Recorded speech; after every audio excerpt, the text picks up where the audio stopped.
What is going on, guys? Today we're out here in the beautiful Utah desert, and in this video we're going to be hiking and basically backpacking out to Reflection Canyon overlook of Lake Powell. Fantastic overlook. We're going to be doing some photography there, some sunset, sunrise photography, as well as some night photography. Really excited to take you along with me. Now, for anyone watching that's thinking about going out to Reflection Canyon, know that this is not an easy hike. It's exposed in the sun, there's sand, and it is a very, very long day hike, and it's additionally just a long backpack. It is flat, but it is sandy. It is a difficult trip. So if you're thinking about doing this, make sure you do your research. Otherwise, I'm gonna show you guys kind of us just getting out there, getting set up, taking some photos. And of course, we'll show you all the photos and kind of I'll walk you through exactly what I'm thinking in each scene, which will hopefully help you to improve your photography as well. Really excited to have you guys joining us. We're gonna go ahead and get hiking, and we will be out at Reflection Canyon in just a few hours. So for much of the hike, you're kind of just following these cliffs.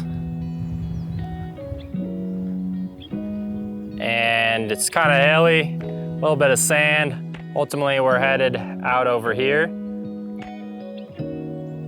And it's all exposed, so no shade. So as you continue to hike here with the beautiful red mountains here to your right, you got Navajo Mountain to the left. Eventually you'll start walking out towards Navajo Mountain. This isn't like a extensive hiking guide. I'm not gonna cover exactly where you turn. I would recommend an offline map though, and of course do your research. There's plenty of better places online where you're able to figure out exactly how to get out here. This is just kind of going to show the adventure and show the photography, but as you can see, it's exposed through sand for much of the way. So yeah, we're making our way. We're getting pretty close. All right, getting some views of the lake here.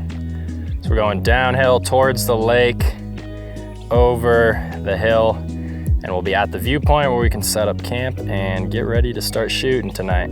All right, well, we made it, set up camp. Now the fun part starts. So we're gonna do some scouting around. There's the obvious composition that everyone shoots here. I like to kind of walk around just to see if there's anything else that I like, especially I'm out here pretty early. We've got probably 4 hours until sunset. Gives me plenty of time to walk around. My camp's already set up, dinner's already made, so everything's already done. Gives me a lot of time to walk around, which is always important when you're out shooting a scene like this. It's always nice to be able to scout around and figure out exactly where you want to be so you're not scrambling around sunset. Additionally, I'm going to be looking for some telephoto type compositions. Right now it's pretty clear outside. There's not much for clouds. So I'm going to be looking for things that don't include the sky. I don't want to include like a boring blue sky in my photo. This will be great for Milky Way, but for the sunset shot, I might be looking for something more looking down into the canyon. I was here a few years ago, so I already have an idea of what I want to shoot. So I'm going to go to that area and scout that out. But otherwise, we're just going to be scouting for the next little bit up until sunset. All right, so you can see it is fantastic out here.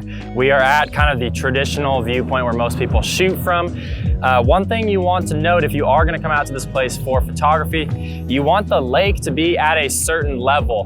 One thing, the spine you can see out in front of me here, it's only exposed at certain water levels. So right now, the water is at a really good level to shoot that spine. I would be all right with it actually being a little bit deeper, meaning a little bit more water, but I wouldn't want there to be less because then you're gonna have much smaller channels. One thing that's really nice about this composition is the separation where you can see the water. It kind of separates the rocks and creates the curves. At much higher water, that spine is gonna be hiding. At much lower water, like I said, you won't be able to see the water as well. So that's really important.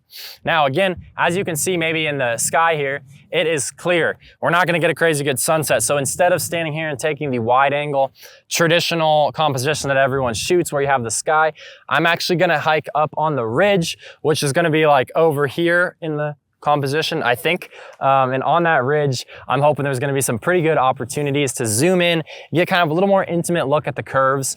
And I haven't really been all the way up there before, so we're gonna check it out. One thing I always recommend when you're out here shooting is shoot what's interesting. Don't shoot blue sky, because blue sky is not going to result in a really portfolio quality image. I understand if you're here, you just want to grab the shot because you've been here, grab the shot everyone has. But if you want to get portfolio quality images, you really, really want to stay away from that boring blue sky. And so for that reason, you're going to want to go up somewhere else and maybe shoot down into the lake.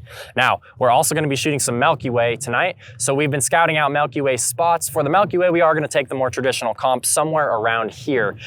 So that's one thing you want to think about. Get here early so you can scout all all your spots, know where you need to go in crunch time. That's just a good photography tip in general, of course. So we're gonna go grab a little bit of food real quick, and then we're gonna hike back up to the ridge there and see how that looks, and we'll catch up with you guys there. All right, well, we walked around a little bit. We're in this nice spot. You can see that the light is a little flatter now. The sun has gone down a little bit. Flat is gonna be good for a shot like this. We're out here at sunset. I think it might be better at sunrise because the sun rises a little bit over that way, and the light, having been here once before, I know the light kind of floods in through the canyon. That'll add some depth to my scene, but clear blue sky, pretty much. It doesn't do me much good to just shoot the blue sky shot over in the traditional spot. So it's nice to get up here, get some flat light photos in case the morning sunlight doesn't look good. And it's just nice to have some options in order to edit later. We're gonna keep walking around the ridge. I haven't been any further. I wanna check that out and shoot more into the scene and see how that looks. So that's the plan. And then we'll head back over the other direction once it's time for Milky Way. So we did quite a bit of walking around here on the rim. One thing that we're looking for is like really nice separation. I always talk about separation in photography. In this particular scene, your separation is going to be the lake, which kind of looks like a river the way it meanders through here, and the rock. So using the lake to help the rock separate from its background. We shot some photos a little bit closer to the normal spot, which turned out all right, but the rock kind of blends in with the background just a little bit, not too much. So I was after some more separation. So I kept walking around on the edge and ultimately ended up on this shot, which at least right now as I stand in the field, I just took it 5 minutes ago, I really like. Now when I get home on the computer, I may feel differently, but I really like the way that this particular shot has so much separation, and there's a lot of symmetry in this image as well. I think in the morning we'll come back out and shoot it again. I might like it a little bit better with some light. The other thing I'm keeping in mind, I've got a polarizer. The polarizer is making a pretty big difference. You can see the unpolarized versus polarized. A lot of people are probably gonna think that the unpolarized looks better because you get a little reflection in the sky, which looks like color in the water.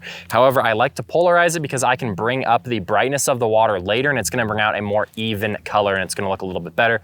So polarizer, in my opinion, is a must when you're shooting out here.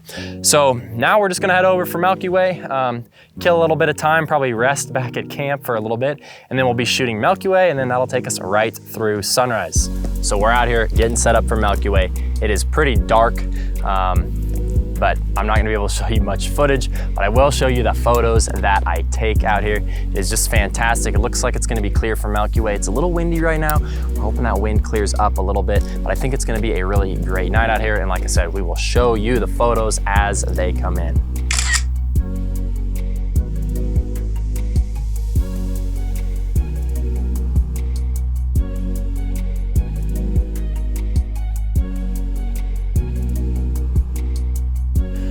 All right, it's looking beautiful out here. Unfortunately, as you can see, or maybe you can't see, but there is mostly blue sky, meaning we are not gonna shoot here. We're gonna go back to the other spot, but this is the kind of classic view. Got out here nice and early to scope it out before sunrise. And you can see there's my buddy Casey over there, so beautiful morning.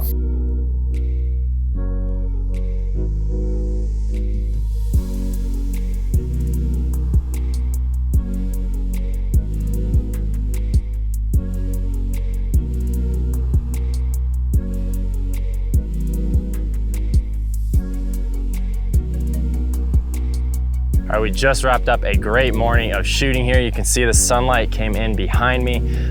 We shot from a few different vantage points. The spot that we were mostly shooting last night that I really liked under flat light, the light when it hit, it just didn't quite hit directly like we wanted, so I wasn't super thrilled with that shot. But then we rotated over here and I reshot a photo that I shot in 2021.